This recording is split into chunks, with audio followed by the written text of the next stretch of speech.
Welcome back to another Minecraft tutorial. This is HelixWave, and today we'll be covering how to more efficiently mine in Minecraft using the new dive mining technique.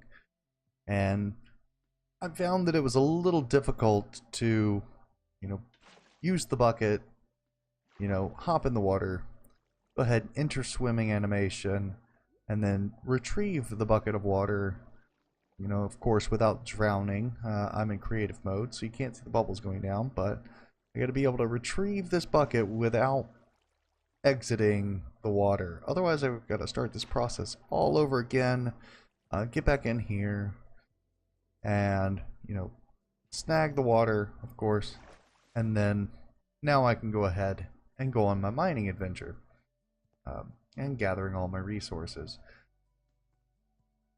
But this is a little bit difficult to place the water, get into swimming animation, retrieve the water, and stay in there. It's a little bit tricky.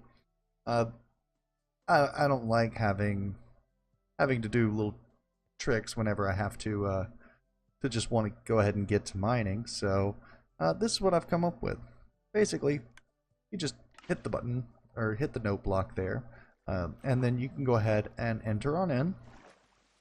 Get to mining, and you just keep on going, and of course behind you this is going to just automatically retract back into the dispenser, and of course the time in which it stays deployed is completely up to you. It's completely configurable to how long you need. If you're really quick at it, you may only need a 1/16 of a stack, a quarter of a stack, an eighth of a stack. Again, the timing is completely up to you as to how long you want your little waterfall to go for. So we'll go ahead and take a look and see how it's built, and then we'll do a block by block for this one. Of course, you have your dispenser here with your bucket of water, but this is what we're going to use to actually trigger it. This note block is detected by this observer, which is detected by this observer, which points into this dropper, and there is a second dropper, because these two are kind of facing each other, and this one has a single item in it. So when this has power, we're going to pulse, we're going to hold that one item right here, which is going to give off a signal for this comparator. This comparator is going to power this block, which is going to unpower this torch, which is going to light up our output line here. While this block is powered, this hopper is going to be locked, and this one's going to unlock. So your items will flow back through from here over to here, and then they'll come back. So from here, we have a comparator line, or a comparator that outputs a signal into this observer, and this observer is detecting this observer, and we have another piece of dust right up here. So now that I have only a half a stack in there, I can kind of show you how much more short the duration of the water is. Again, about a quarter of a stack is about right, without having it out too long. This is good as well, but we can go ahead and get started with kind of the block by block. Of course, you'll want to go ahead and start with finding an area that you want to mine in, and we'll go ahead and put our dispenser right up against the wall with a note block. We'll go ahead and sort of get ourselves some room to work with.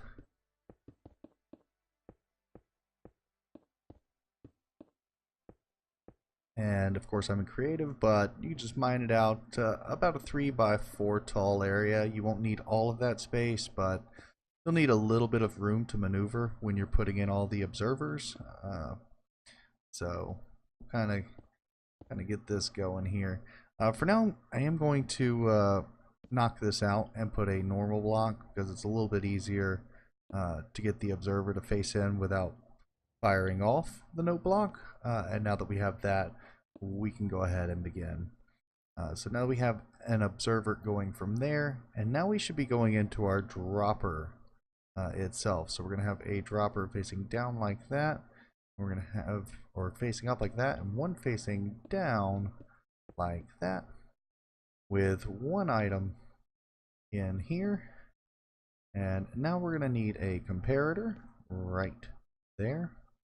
And we're going to need a block up right there with a torch right there. I'm going to get a little bit more room to maneuver here. Of course, we're going to need a hopper facing into each other here. And for now, we'll just go ahead and put in 8 items for now. And we're going to go ahead and get our output line here. And we're going to get some observers kind of facing into that output line. Now we don't want to trigger those again, so we've gone up 1 from there.